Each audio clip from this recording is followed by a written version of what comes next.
ఇక్కడ నా కొడుకుని నేను హైలైట్ చేయడానికో ఏం రాలేదు. బట్ మా వరుణ్ అంటే నాకు ఎందుకు ఇష్టమో చెప్తాను. వాడు ఎప్పుడు కూడా ఒక కొత్తదనం కోసం ట్రై చేస్తాడు, రిస్క్ తీసుకుంటాడు. ఆ రిస్క్ తీసుకోవడంలో చాలాసార్లు ఫెయిల్ అయ్యాడు.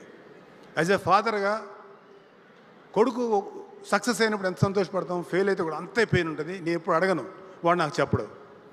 నా బాధ వాడికి తెలుసు, వాడి బాధ నాకు తెలుసు. ఇద్దరం నిశ్శబ్దంగా ఉంటాం. ఎప్పుడైనా వెళ్ళి పర్లేదురా ధైర్యంగా ఉండంటే లేదురా నేను మామూలుగా అంటాడు. ధైర్యం చెప్దామన్నా ఉత్సాహం కూడా పోతుంది నాకు.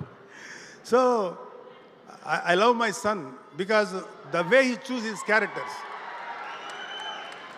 ఫస్ట్ టైం మేము కంచె చేస్తున్నప్పుడు కృష్ణ దగ్గరికి వచ్చి కథ చెప్తే, వరుణ్ బాబు ఒకసారి కథ విను అంటే వరుణ్ కథని చాలా బాగుందని అన్నాడు. ఆ కంచె చేశాడు.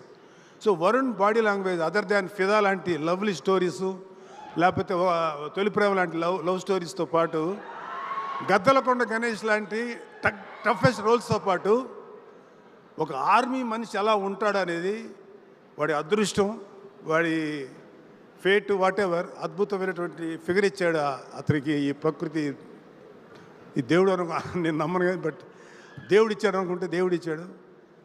తన అద్భుతమైన పర్సనాలిటీ, అప్పీరెన్స్. అంటే కొన్నిసార్లు కొన్ని క్యారెక్టర్లు క్యారీ చేయాలంటే ఒక 5 feet 3 inches ఉన్నవాడు నేను స్ట్రిక్ట్ పోలీస్ ఆఫీసర్ని అంటే కొంచెం కామెడీగా ఉంటుంది, నువ్వు కాదలేరా బాబు అనిపిస్తుంది. అదే ఒక 6 feet ఉన్నవాడు పెద్దగా పెర్ఫార్మెన్స్ అయిపోయినా అట్లా నిలబడితే వీడేదో ఉందనుకుంటారు.